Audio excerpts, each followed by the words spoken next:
Louvamos a Deus por essa oportunidade de estudarmos junto a nossa lição da Escola Bíblica Dominical.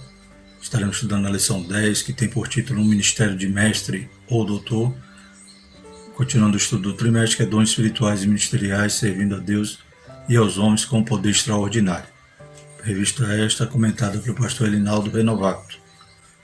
Então hoje estaremos concluindo os cinco dons ministeriais que tratam sobre os ministérios, dois que em Efésios cita que Jesus deu à igreja, dons ministeriais, também este que o próprio Senhor Jesus ele exerceu, ele também foi apóstolo, profeta, pastor, mestre e evangelista. Então ele exerceu os 5 dons que estudamos, ele é o nosso modelo, ele é aquele que nós podemos então nos espelhar para exercer essa vocação, esse ministério com excelência. O textuário diz: de modo que, tendo diferentes dons, segundo a graça que nos é dada, se a ensinar, haja dedicação ao ensino.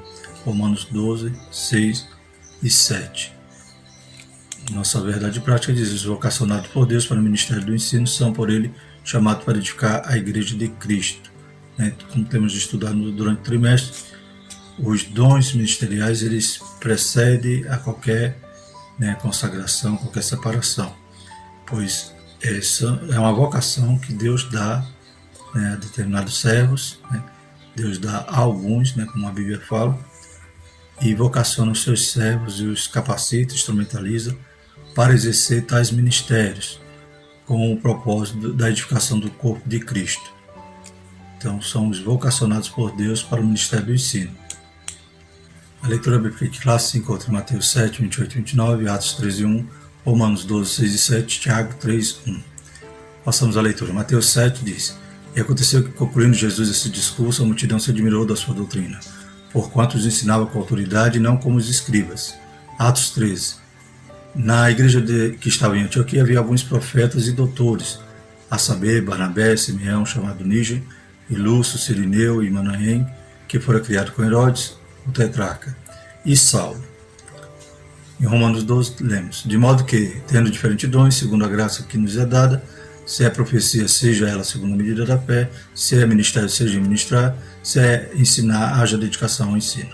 Tiago 3, meus irmãos, muitos de vós não sejam mestres, sabendo que receberemos mais duro juízo.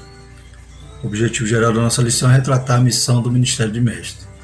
Os objetivos específicos que estaremos extraindo de cada tópico da nossa lição é apresentar que Jesus, o mestre da Galileia, é mestre por excelência, identificar a ordem de Jesus aos seus discípulos, ensinar a igreja no primeiro século e apontar a importância do dom ministerial de ensinador na igreja local. Então vemos aí que o primeiro objetivo será demonstrar a excelência do nosso Senhor Jesus como mestre. Como falamos, ele, por exercer todos os dons ministeriais, é o nosso modelo, nosso exemplo. Glórias a Deus. Do interagindo com o professor, podemos destacar o seguinte: nunca foi tão necessário como hoje a igreja investir na figura do mestre cristão. Quando o crente é ensinado a estudar a Bíblia para compreender o mundo e a cultura bíblica, relacioná-la com o mundo do século XXI e aplicá-la à vida das pessoas de maneira competente, o risco de sofrermos o engano é amenizado. Para quem pensa ser prejudicial à vida espiritual estudar a Bíblia com seriedade, deveria pensar na elaboração das traduções bíblicas, por exemplo, disponível no Brasil. Então, vemos aqui que a figura do mestre é fundamental para a igreja. Então, quando percebemos que as traduções necessitaram de homens que se debruçaram ali sobre o estudo das línguas originais, a cultura, e poder, então, hoje nós temos várias traduções. Isso foi graças a esses mestres, esses doutores que se dedicaram a essa obra.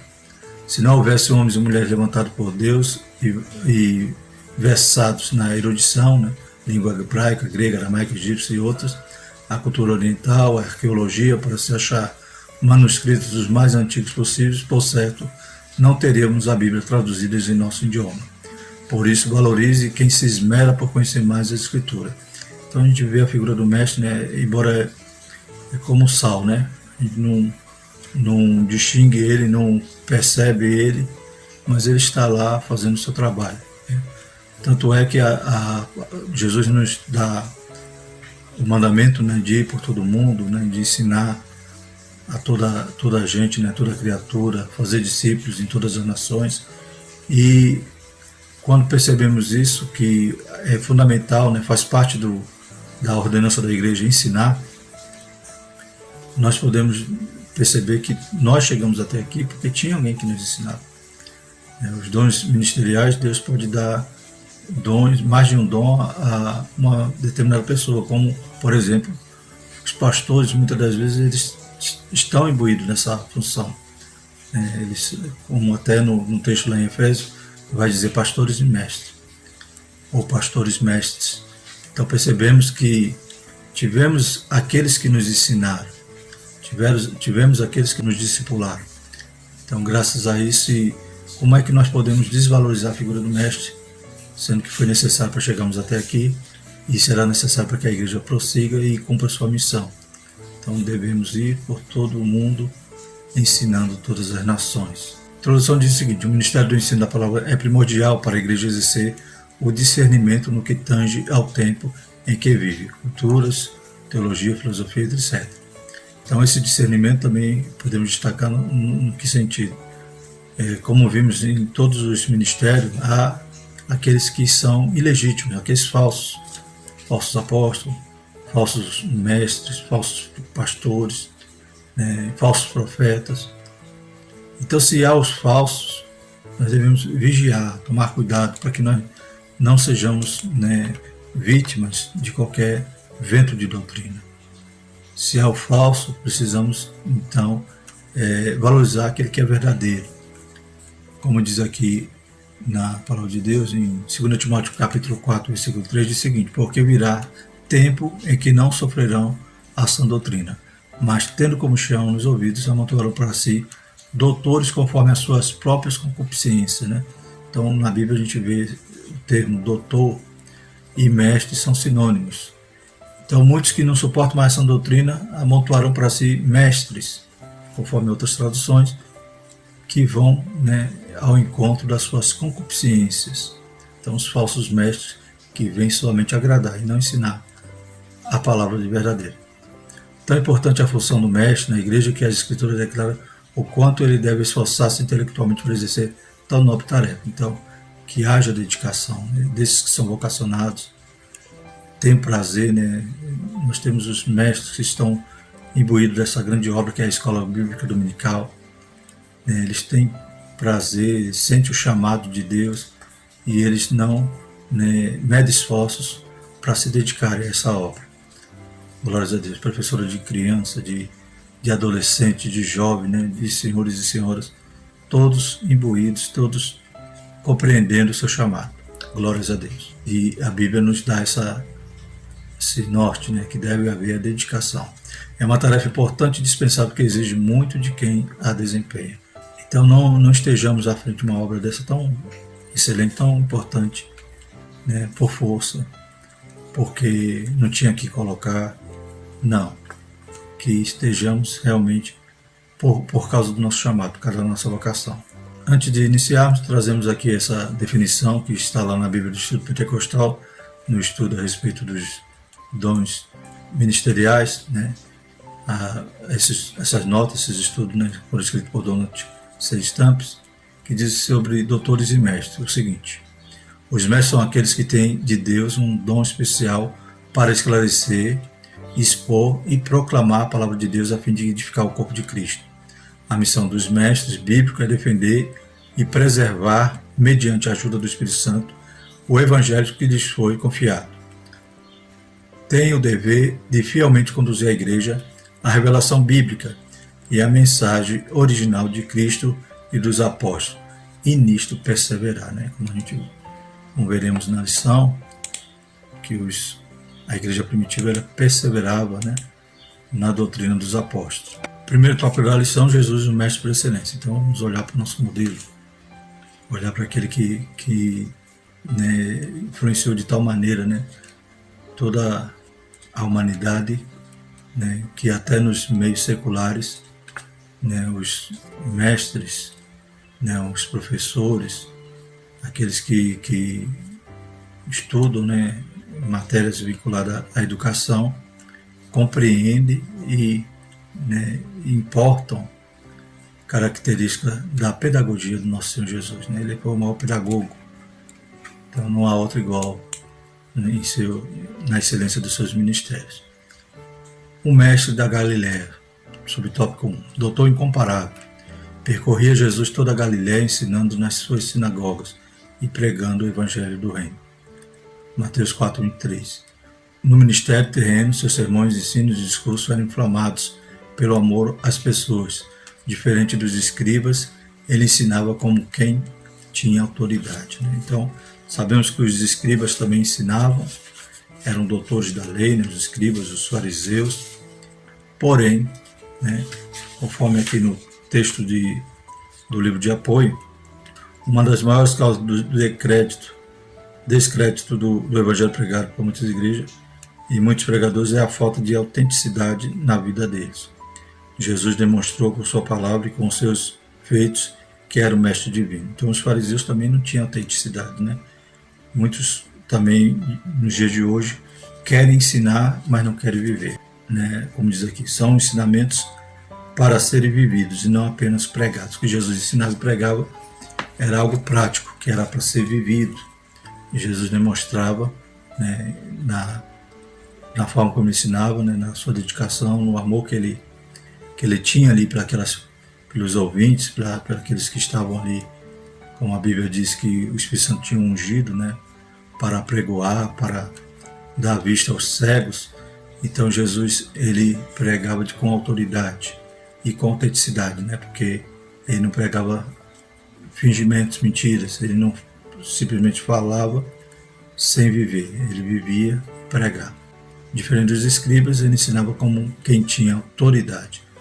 Mateus 7, 28 e 29 diz: E aconteceu que, concluindo Jesus esse discurso, a multidão se admirou da sua doutrina, porquanto os ensinava como tendo autoridade, não como os escribas, né, que ensinavam, como Jesus vai citar lá a respeito dos fariseus, que era até para obedecer aquilo que eles falavam, mas não atentar para o que eles viviam, porque realmente eles pregavam, ensinavam sem viver. A verdade emanava da pessoa de Jesus. Os que ouviam só tinham duas opções: amá-lo ou odiá-lo.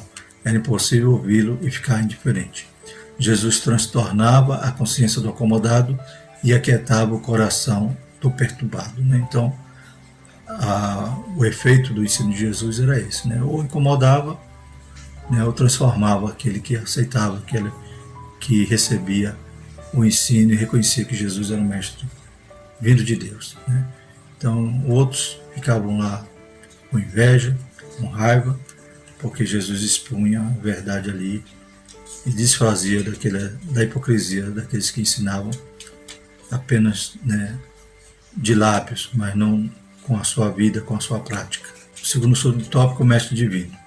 Em visita a Jesus, um mestre da lei chamado Nicodemos, educado nas melhores escolas religiosas de Israel e grande conhecedor das escrituras hebraicas, reconheceu em Jesus um personagem comum de seu tempo. João 3,2 diz: Este foi ter de noite com Jesus e disse: Rabi, bem sabemos que és mestre vindo de Deus, porque ninguém pode fazer estes sinais que tu fazes se Deus não for com ele.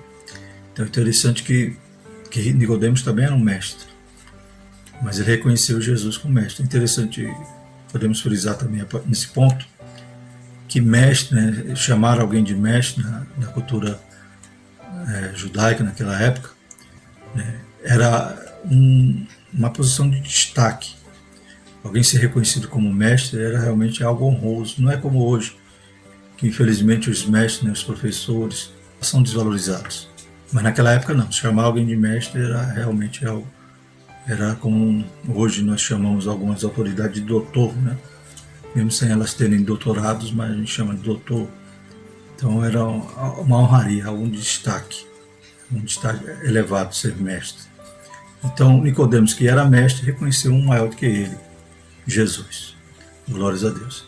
E vai até ele para tentar entender, né? Para tentar descobrir mais, ou quem sabe se aprimorar até na sua condição de mestre. Porém, Jesus, né, dá um ensinamento fundamental para a vida de Nicodemos, que todo o seu conhecimento, né, não lhe conduziria ao céu. Para que ele chegasse ao céu, para que ele fosse salvo, ele tinha que nascer de novo. Então Nicodemos foi ali e aprendeu a importante lição. Reconheceu que Jesus era mestre e foi atrás desse mestre. Esse mesmo fariseu, que era príncipe judeu, afirmou que o Nazareno não podia fazer o que fazia se Deus não fosse com ele. Jesus é chamado mestre cerca de 45 vezes ao longo do Novo Testamento. Então era um reconhecimento, né? Era um destaque, alguém reconhecer alguém como mestre. E Jesus, pelo que ele ensinava, por tudo aquilo que ele operava, as pessoas reconheciam. Só não reconhecia aqueles que tinham inveja, né? Que pelo contrário, ao invés de reconhecer a sabedoria que estava em Cristo, né?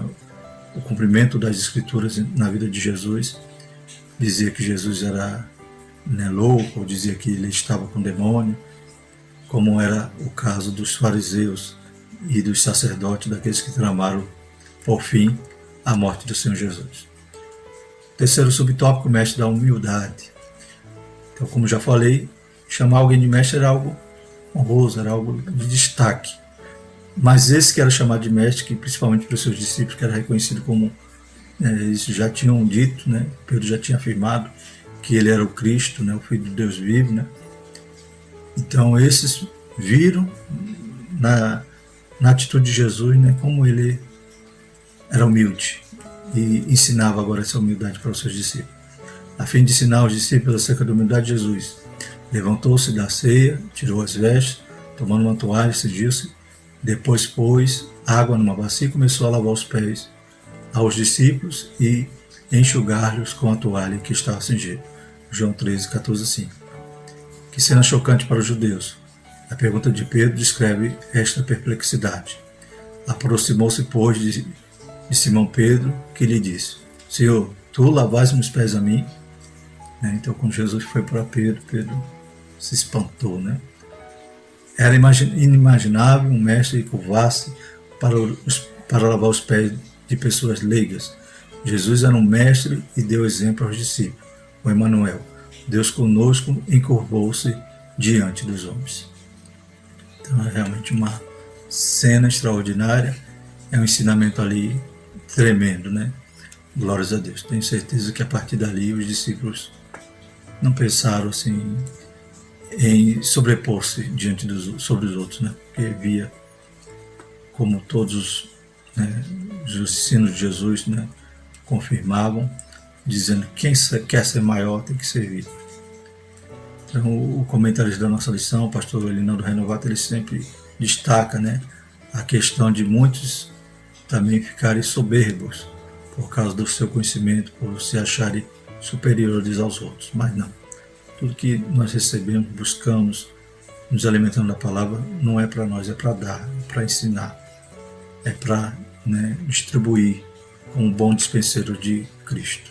Isso se deu porque o ensino de Jesus não era mero discurso, mas espírito e vida, né? Então não era um ensinamento apenas para ser aprendido, mas era para ser vivido. O espírito é o que vivifica, a carne para nada aproveita. As palavras que eu vos digo são espírito e vida. João 6, 63. Ele nos convida a fazer o mesmo. Vós me chamais mestre, Senhor, e dizeis bem, porque eu o sou.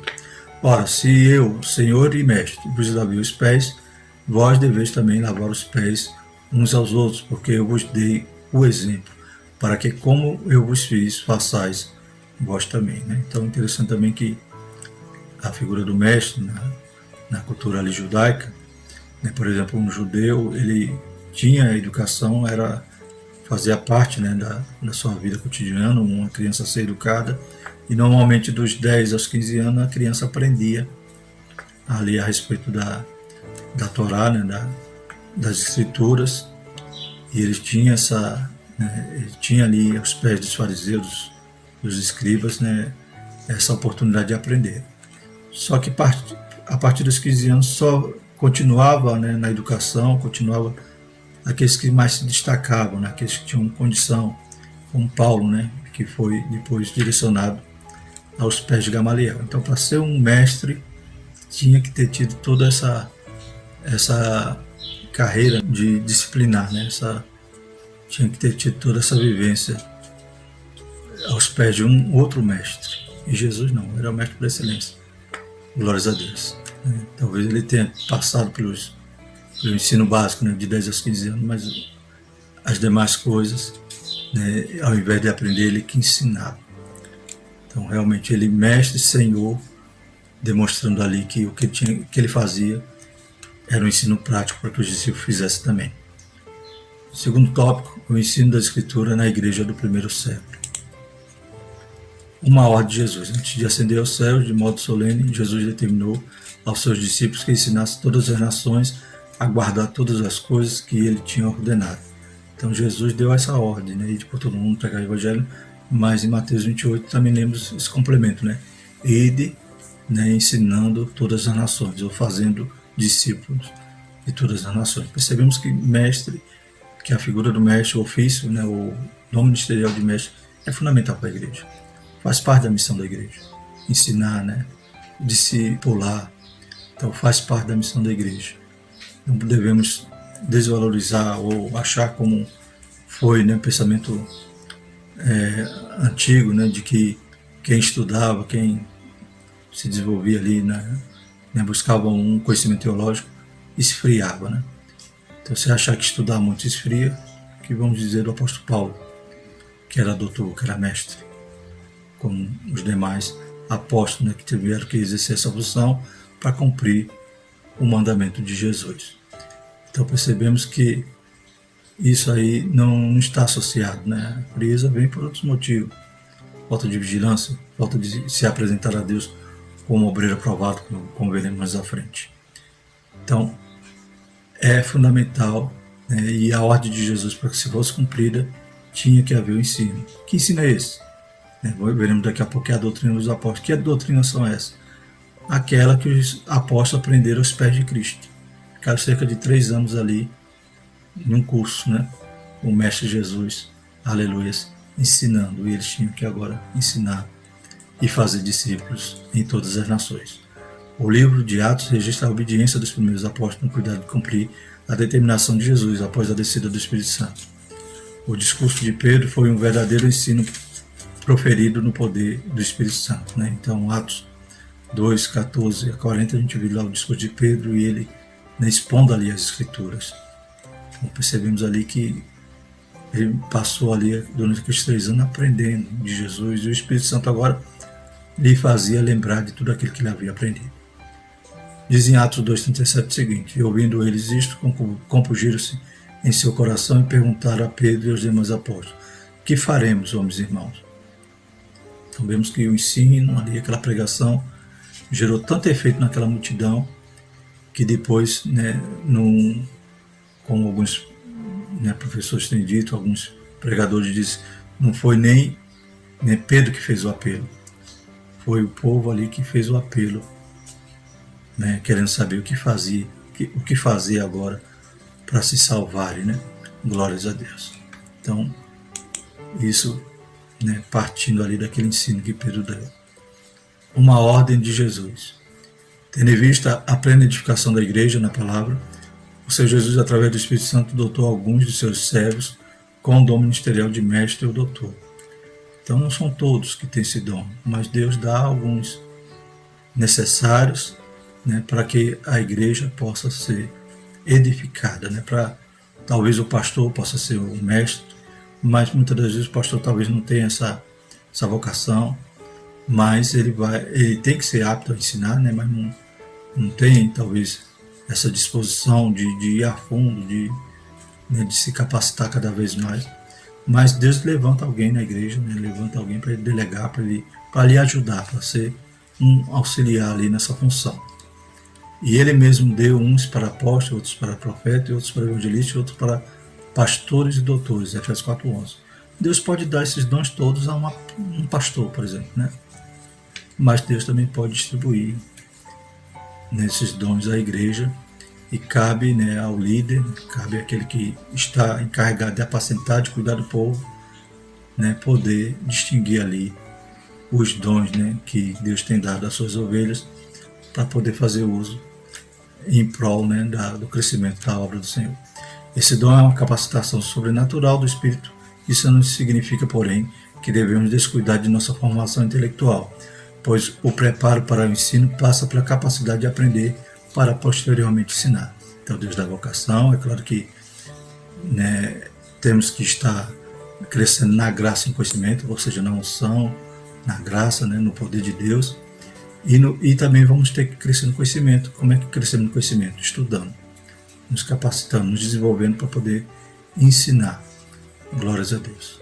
Continuando, segundo o tópico, o segundo subtópico, a doutrina dos apóstolos, diz o texto de Atos 2,42, informa-nos que os primeiros convertidos perseveraram na doutrina dos apóstolos e na comunhão e no partir do pão e nas orações.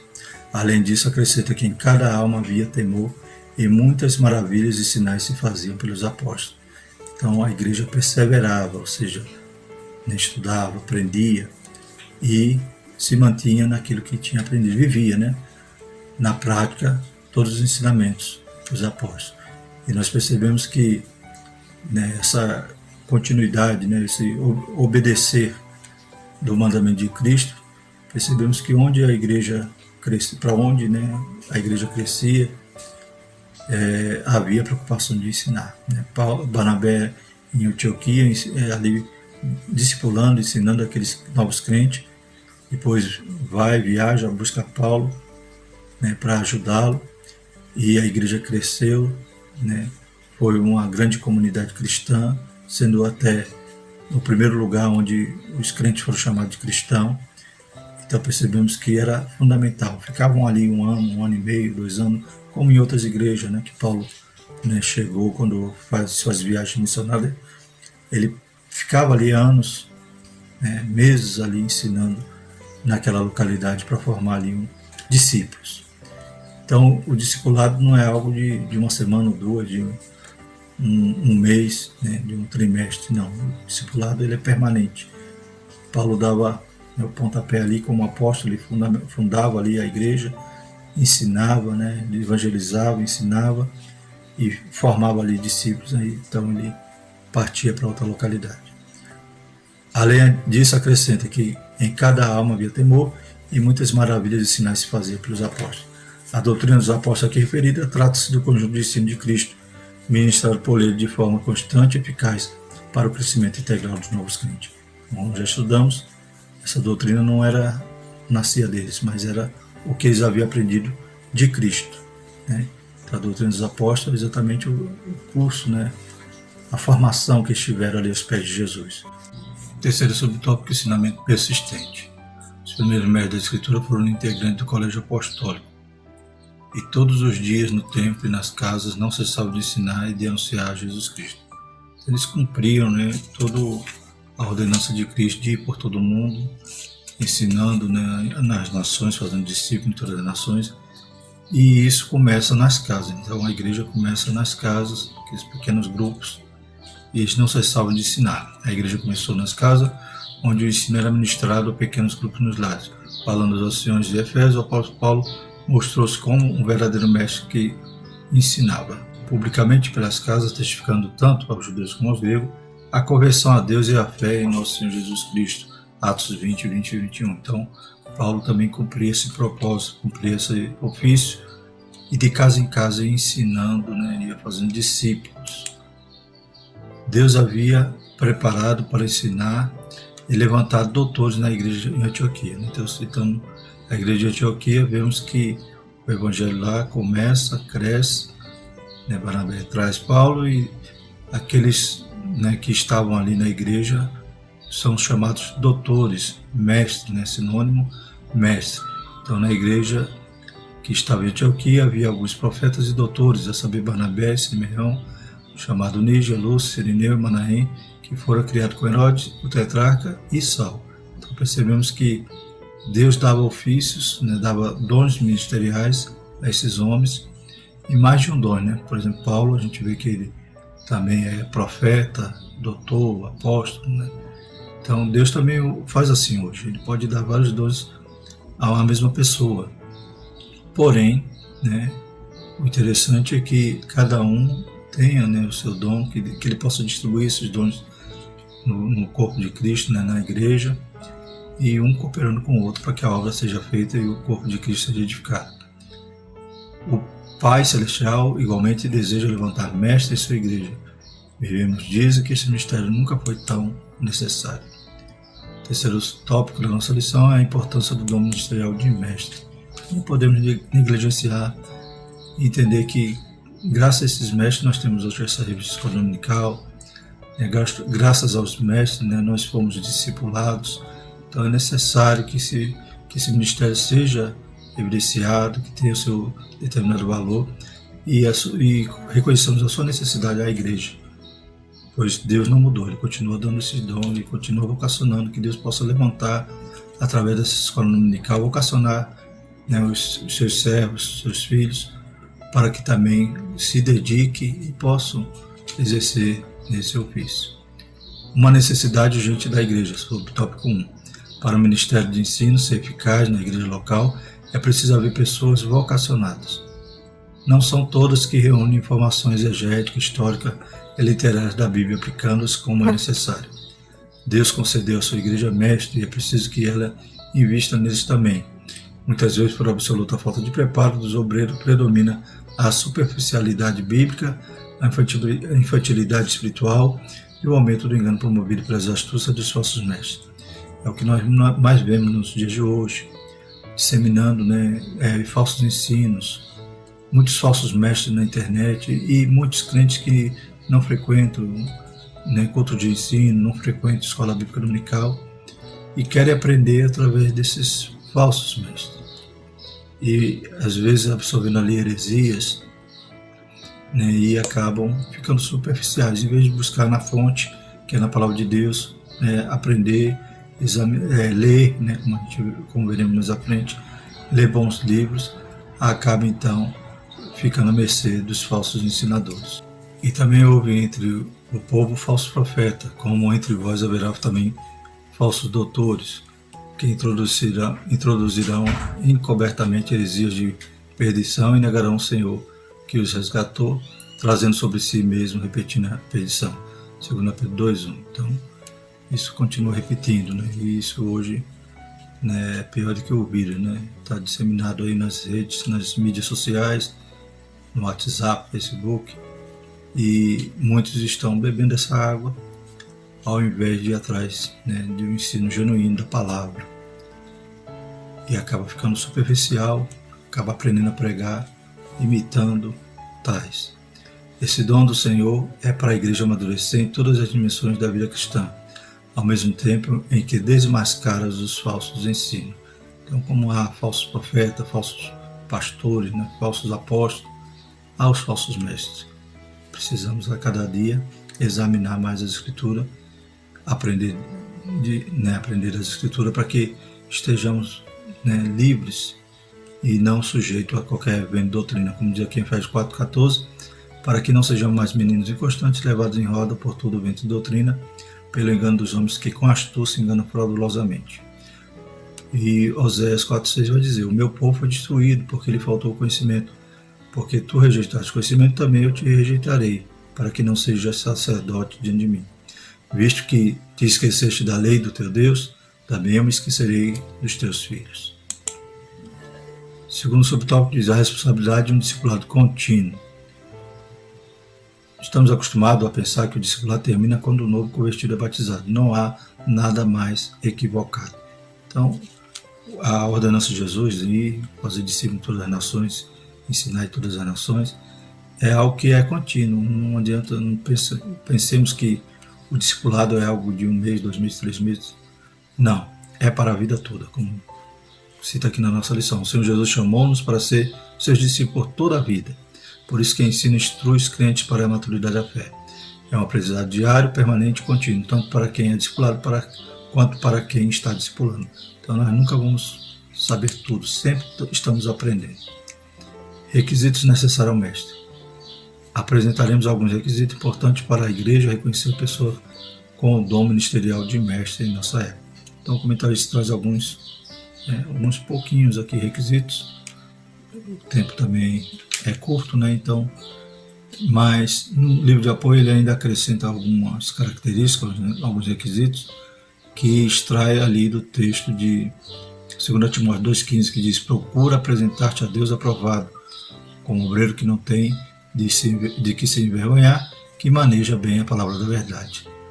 Então sabemos que todos aqueles requisitos que a gente estudou para pastor, né, que falando lá em Tito, em Timóteo, sobre o bispo, sobre o presbítero, né, todas aquelas características de ser irrepreensível, né, tudo aquilo que cabe àquele ministro, também a gente tem que encontrar naquele que exerce o ministério de mestre.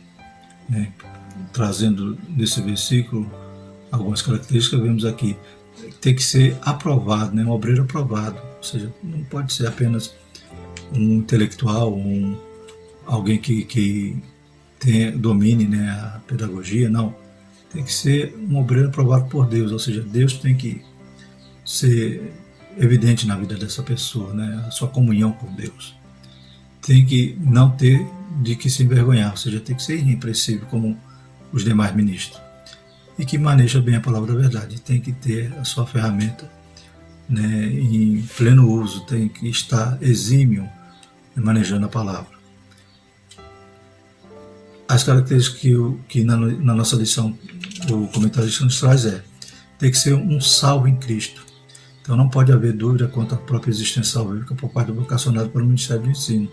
Infelizmente, há pessoas que não creem naquilo que ensinam, assim não há verdade nem firmeza nela. Né? Se não crê no que ensina, se não viver o que ensina, é como os fariseus, né? Não tem autenticidade, não é um mestre autêntico. E percebemos que é uma característica, ele tem que ser salvo, ele tem que ter certeza da sua salvação, ele tem que crer, tem que conhecer, né, a palavra de Deus nesse aspecto.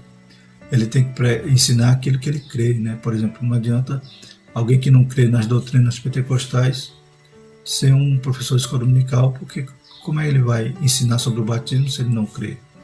Sobre a continuidade dos dons se ele também não crê? Então, ele tem que crer naquilo que ele ensina.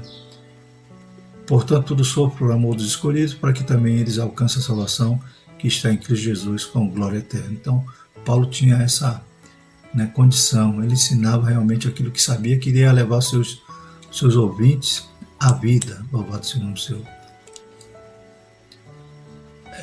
Outro requisito, o hábito de ler. Em nosso país, a leitura é um problema cultural. Se as pessoas leem pouco, a igreja pouco lerá. Entretanto, como ensinaremos se não lermos?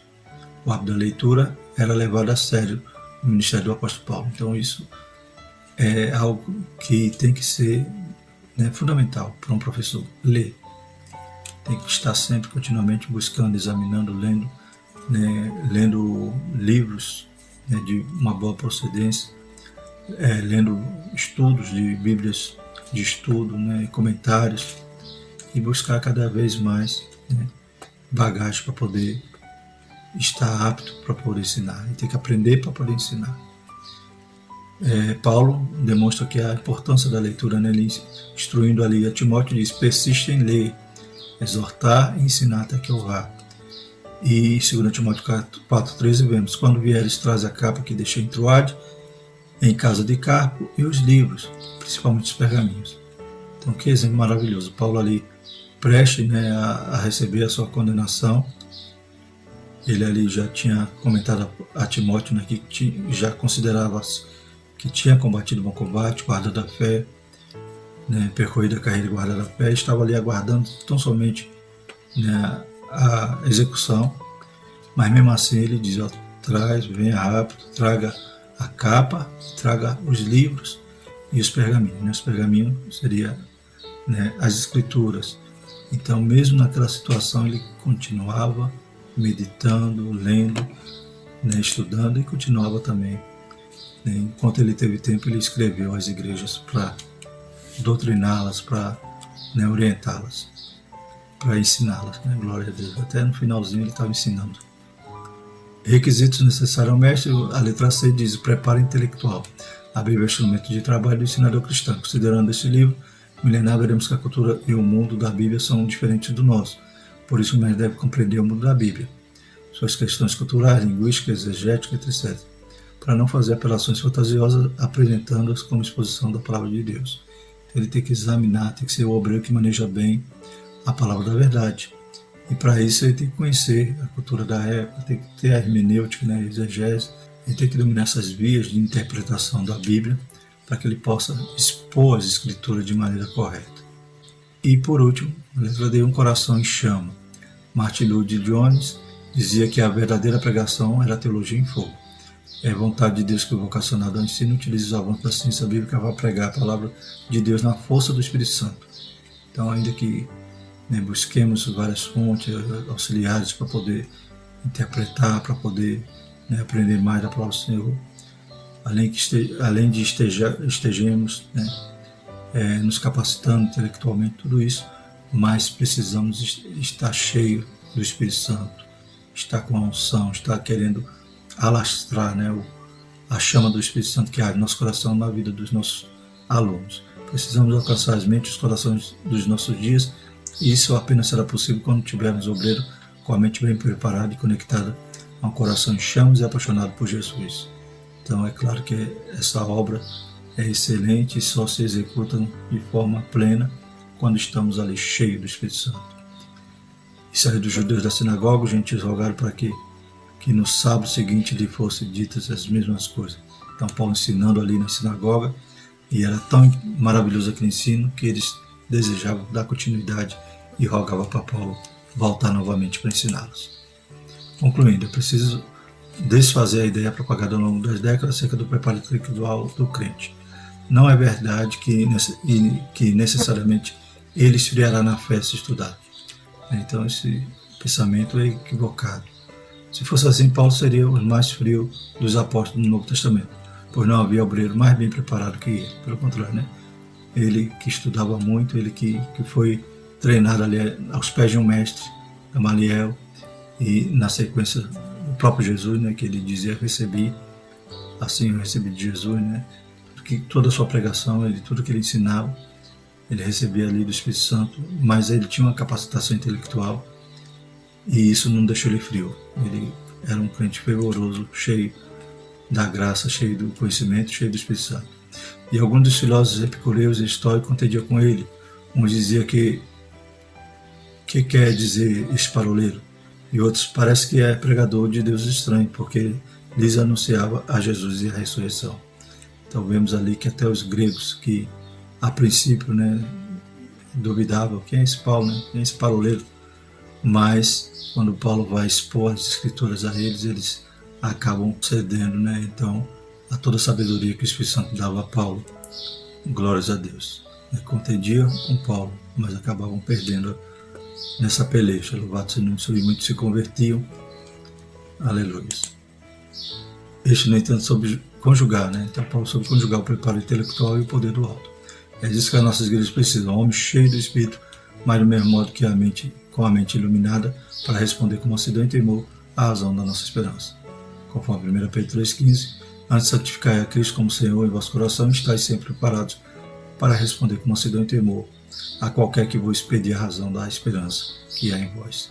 Então, que possamos estar preparados, estejamos fazendo como Paulo, conjugando o preparo intelectual e o poder do alto. Louvado seja o nome do Senhor. E que esse ministério venha fazer a sua função primordial, que é edificar a igreja. Louvado seja o nome do Senhor. Próxima lição, vamos estudar lição 11, o presbítero, o bispo e o ancião. Então, terminamos aqui os 5 dons ministeriais que aparecem em Efésios, mas em complemento a esse estudo, estaremos estudando também alguns ofícios da igreja. E a próxima lição vai falar presbítero, que está relacionado ao ministério de pastor, pois no Novo Testamento era sinônimo: pastor, presbítero, bispo. Então a gente vai ver que é um complemento ao estudo do ministério de pastor. Hoje a gente tem a hierarquia em determinadas convenções, mas na Bíblia, no Novo Testamento, era a mesma coisa. Então vamos fazer esse estudo na próxima lição. Vamos orar, agradecer a Deus. Maravilhoso eterno Deus, vamos grato por esse momento na Tua presença. Que o Senhor possa, Pai, frutificar na vida dos Teus santos, Pai, toda essa palavra, vocacionar, Pai, despertar o dom que há em cada um. Deus Santo, abençoa a tua igreja, as escolas dominicais, nos dê uma semana de paz, nos livra de todo mal, Pai. Abençoa a tua igreja, dá saúde, Pai, aleluia, e a tua graça, em nome de Jesus. Amém. Que a graça do nosso Senhor Jesus Cristo, o amor de Deus e a comunhão do Espírito Santo permaneça sobre todos nós, hoje e para sempre. Amém.